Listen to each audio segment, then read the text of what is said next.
अधूरी कहानी। वक्त कब बदल गया पता ही नहीं चला। मुझे तो तब पता चला जब एक रोज भीषण गर्मी में अंधड़ और तूफान आया। धड़ाधड़ पेड़ गिरने लगे। जब मौसम थमा तो मेरी आंखें फटी की फटी रह गईं। इधर दरिया में कम होता जा रहा पानी तो लंबे अरसे से देख रही थी, पर दूसरी तरफ का तो कुछ भी नहीं दिखाई देता था। इतनी घनी बस्ती थी हमारी। पर उस रोज आए तूफानी मंजर को भूल पाना इस जिंदगी में तो मुमकिन नहीं है। तूफान थमा, हवा रुकी, बारिश कम हुई और आसमान की चमक बढ़ी तो दूसरी तरफ का नज़ारा ही अजीबोगरीब था।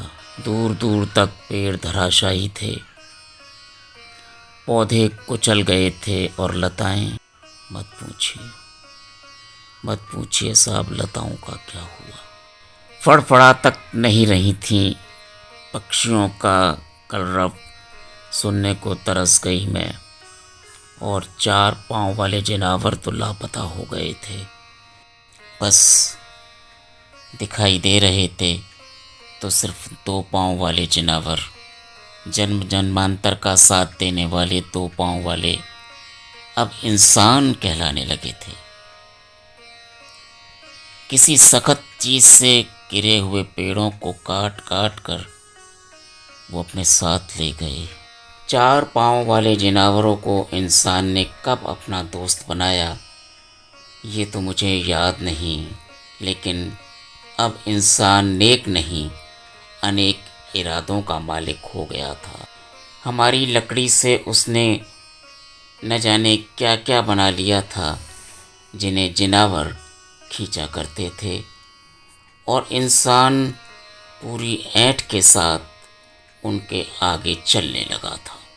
हमारी आबादी में बरसों पहले पतली पतली पगडंडियां बनाई थी इंसानों ने। अब हमारी आबादी छितरा गई है, इसलिए पगडंडियां चौड़ी हो गईं, और वैसे भी अब लकड़ी की काठी जानवर खींचने लगे हैं। छोटे छोटे पौधों और घास को बेरहमी से कुचलते मसलते देखा है मैंने, क्योंकि रास्ते अब बहुत चौड़े हो गए हैं। उस निर्दयी दौर के बाद गोरी चमड़ी वाली कौम ने तो अति ही उतार दी। बचे कुचे जंगल भी खत्म कर दिए अपने सिक्कों की खनक के लिए। मुझे आज भी याद है 2 गोरे मेरी छाया में खड़े होकर बतिया रहे थे।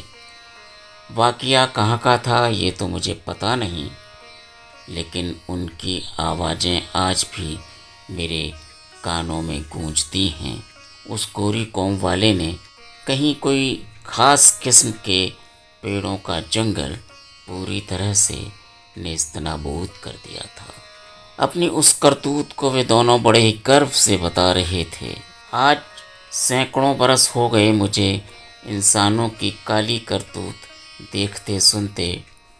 अब और जीने की चाह नहीं है। हमारे बारे में बातें तो बहुत होती हैं, लंबे लंबे व्याख्यान दिए जाते हैं, सभाएं होती हैं, लेकिन परिणाम परिणाम तो आप जानते ही हैं, जिसे आप कहते हैं शून्य। इंसान अपने अधिकारों के लिए तो सजग है, पर हमारे मामले में एक दूसरे पर आरोप प्रत्यारोप लगाकर अपना अपना फर्ज अदा कर देते हैं ये इंसान, ये जानते हुए भी कि पेड़ पौधों, घास के मैदानों और जीव जंतुओं के बिना इंसान को ज़िंदगी मयस्सर नहीं हो सकती। फिर भी उपेक्षा जितनी हो सकती है करता है इंसान। औकात तिल भर की भी नहीं, पर इमारतें बहुमंजिला पसंद करने लगा है इंसान। पहले भी और आज भी जहाँ के लोग समझदार हैं वो पेड़ों से ऊंची इमारतें खड़ी नहीं करते। होड़ करनी है तो समझदारी की करो भाई। तबाही के दरवाजे तो नापाक इरादों वाले इंसानों ने खोल ही रखे हैं। और बर्बादी का आलम इससे ज़्यादा और क्या होगा कि अपने आप को पढ़ा लिखा समझदार कहने वाले समुदाय ने दूसरे ग्रहों को आबाद करने की मंशा के साथ ही उनकी तबाही का इरादा भी जता दिया है। अरे अपनी धरती को ही संवार लो उस पैसे से जो तुम दूसरे ग्रहों पर बसने के मंसूबे पालने में खर्च कर रहे हो। हम और पर्यावरण अलग नहीं हैं। हमसे पर्यावरण है और पर्यावरण से हम हैं, और तुम भी उसी का एक हिस्सा हो। जलवायु परिवर्तन और संतुलन के लिए हम ही जिम्मेदार हैं, लेकिन उसमें तुम्हारी भी भागीदारी कम नहीं है। बदलते मौसम को लेकर इंसान हमें दोषी मानता है, जबकि जिम्मेदार कौन है ये सब जानते हैं। खैर, मेरी औकात ही क्या है इंसान के सामने, लेकिन मैं इतना ज़रूर कहूँगी कि हमसे ही जहाँ है तुम्हारा, जहाँ हम हैं वहीं जहाँ है तुम्हारा। नमस्ते वृक्ष कहोगे तो सस्ते में रहोगे, नहीं तो हाँफते हाँफते काँपते काँपते जमींदोज़ हो जाओगे हमारी आबादी की तरह।